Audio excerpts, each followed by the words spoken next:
The Legion Go is one of the newest handhelds to try to compete for the ultimate gaming handheld, that position currently being held by the Steam Deck, I believe. And out of all of the competitors that have attempted to take that position, the Legion Go by far is one of the most interesting handhelds, having a very wide range and diverse feature set amongst its fellow handhelds. Versus the Steam Deck has been relatively unchanged for the last 2 or 3 years, only seeing minor updates when it comes to hardware, adding like an OLED screen, a slightly more efficient processor, but on the whole not changing drastically. But what the Steam Deck has done in that time has gotten cheaper and cheaper in just a better and better value, while the Legion Go, being still very new, only coming out as recently as last November, how does it compare to the Steam Deck now? Not even being a year old, is the Legion Go still not really worth it compared to the Steam Deck? Let's start by just running down the specs, the speeds and feeds, if you will, of the Legion Go. The Legion Go is capable of a wide range of things. For example, it has the same Z1 Extreme processor from the ROG Ally. And the Legion Go is capable of much, much greater performance than the Steam Deck, allowing it to play games at higher resolutions, at higher quality settings, really getting the most out of the Z1 Extreme, which is just AMD Ryzen 7 7840U, which we've seen, and it offers a tremendous amount of performance. You can play basically any AAA title at medium to low settings with decent enough performance. It has upgradable storage, but out of all three of the major PC handheld players, it is the hardest one to upgrade, being all the way underneath the heatsink, requiring you to almost fully disassemble the device to get at it, which is unfortunate.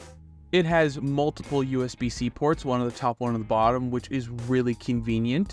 That solves one of my biggest grievances with the Steam Deck, like when you're playing comfortably in a chair, in your bed, in the car. It is not exactly the funnest way to charge the device, having the charger coming out from the top. It just bends the cable, bends the port. It just doesn't feel right. And being able to flip between the two is really convenient, and just that added flexibility is very nice. The Legion Go has detachable controllers, much like the Switch, which is super neat. It has the same style kickstand as Surface Pro devices and the Nintendo Switch OLED, which is a really nice hinged kickstand. That's something the Steam Deck simply doesn't have. So does the Ally. That doesn't have a kickstand either. So being able to detach the controllers for the Legion Go is actually very interesting, and I love the idea that this really poses, that you can convert one of the controllers into a mouse. Built into the bottom right controller is a mouse's optical sensor, and it basically allows you to use the controller as a mouse, and they call it gun mode because it puts your hand in a position like you're holding a gun. But I never quite used it like that. I mainly used it in a way that would allow me to basically have an easier time navigating the operating system because it runs on Windows, and outside of that, I never found it particularly useful. I did get a lot of joy out of the kickstand though. Just being able to set it down with the kickstand down and just watch some YouTube was really nice. The kickstand for me didn't play much into the, actual gaming side of things. Played much more into just general entertainment side of things. And it does allow you to use it as a pseudo laptop, which is pretty neat. Battery life is also pretty good, having a 49 watt-hour battery, the largest we've seen out of all these devices, but that does come at the cost of this being physically one of the largest gaming handhelds out there, having an 8.8-inch screen. Don't get me wrong, it's a very impressive screen at a resolution of 2560 by 1600. It is a beautiful high-resolution display, but there won't be very many games you'll be able to actually run at that high resolution. You're going to be dropping it down to 720p for a lot of these titles. On top of that, it has a 144Hz refresh rate, which I doubt there will be any games except maybe indie titles you'll be able to get up that high. But for me, it's less about having a high refresh rate for playing games, but having a lower input latency for the games, and overall navigating Windows would feel a lot better with a high refresh rate panel than it would with a lower refresh rate panel, regardless of the battery savings that might gain you.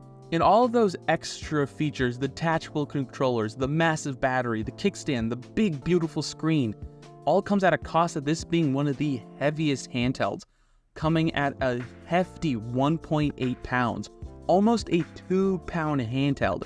That's only like half a pound away from being the same weight as my laptop, with a similarly spec'd, granted last generation, Ryzen 7 6600U. The Legion Go is more optimized for gaming and it has all these other special features and stuff and whatnot. But my point still stands, it is a crazy big device.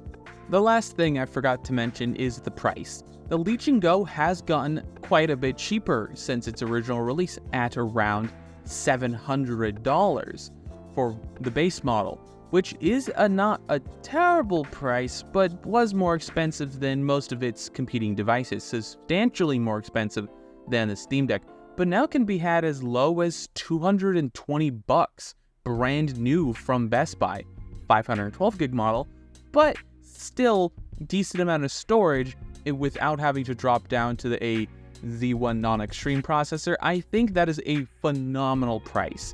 And you can get an open box model for around $525 if you're willing to go open box, that is from Best Buy. It is an amazing price, and it's shocking to see how quickly Lenovo had to discount this thing to start selling units. The Steam Deck has been a continuous just king of the budget gaming PC space. It is very compelling, especially when they released the OLED, dropping the prices of all the Steam Decks across the board, and dropping the base model 64 gig Steam Deck all the way down to $350. That competes with the Nintendo Switch OLED. That doesn't really compete price-wise with something like the Legion Go. Even with the price cuts that the Legion Go has seen, even if you buy an open box model, it's still a really incredibly hard price to beat. Plenty of companies have tried, very few or zero have ever succeeded. The closest one is buying an open box ROG Ally for around $425. That's the same price, a little bit cheaper than buying an OLED Steam Deck. And for all of that money, you're getting a compelling and interesting device. While it doesn't have the highest performance you could possibly get, it does definitely offer good enough performance, especially for the price point. There's very few other options around the Steam Deck's price point that will afford you this level of performance. Being able to play Elden Ring, Cyberpunk, portably at all is amazing, but being able to do it at that price is also even more impressive in my opinion. The Steam Deck has a ton of other compelling features. The 2 touchpads that make navigating the operating system a joy. The paddles on the back for, any re-toggleable actions or button remapping things you want to do. It's amazing. The overall ergonomic feel of the device, it being so much lighter than the Legion Go, it's awesome for portability, and its much more ergonomic design makes playing long term on it a lot more comfortable. Having all the sticks and the buttons positioned at the top of the handheld, for me at least, long-term play sessions were a lot more comfortable, especially if I was lying down in my bed. It made playing the Legion Go annoying because of how heavy it was, versus the Steam Deck's virtual substantial lightness and overall more ergonomic design allowed for longer-term play sessions. Battery life is okay, especially if you have the OLED model. You gain an extra couple of hours of playtime. That is really good. But with my standard base model Steam Deck, battery life could be better, but it's still about the same as the Legion Go, which, in my opinion, when you're buying these handhelds, battery life is probably not something you should all be concerned about, because regardless of which one you buy, depending on the kinds of games you play, you might be only getting about an hour out of this. A massive thing that the Steam Deck has is SteamOS. SteamOS will block you from playing certain games, but it'll also make the action of playing games in the first place a lot easier, versus the Legion Go's Windows installation. it's a little hard to compare those two in my opinion. I've made plenty of videos comparing SteamOS and Windows, so I won't go too deep into it, but I personally play a lot more games that are Windows based, so I can't play some of them in SteamOS. So while I do appreciate SteamOS, I am going to say the Legion Go with Windows is something that I would generally prefer, but in this particular instance, I actually prefer SteamOS over at least the Legion Go at least.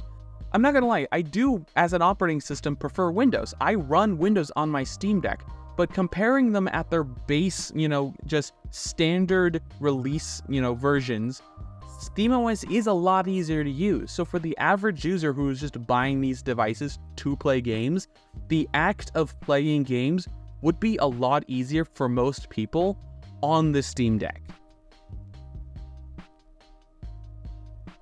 So now that we've covered all of the, features these handhelds have, which one would I recommend? Personally, I would still recommend the Steam Deck. Even though the Legion Go has seen some massive price cuts and even better prices if you go open box, I simply don't think that's enough for me to say that's a good deal. I'll make a separate video comparing the Legion Go and the Ally, but honestly, for me, the biggest sticking point is the price. You're not going to get a substantially better experience that is like a generational leap forward that you would with something like Steam Deck 2 when that eventually comes out. So right now, spending that extra coin on sort of a stopgap solution between Steam Decks, I don't think it's particularly a great deal. Why don't you save some money and just buy a Steam Deck for upwards of $300 cheaper and spend that money on games to enjoy on the Steam Deck? And if you don't like SteamOS, just install Windows on it like I did. I made a whole video talking about that, and if you're interested in that experience, I'll leave that link down below. I would love to hear what you guys think. Are you comparing these two handhelds? Did this video help you decide between one or the other? I would love to hear what you guys think down below. Don't forget to leave a like, comment, and subscribe. All of the other social media garbage down below. And last but not least, have a wonderful day.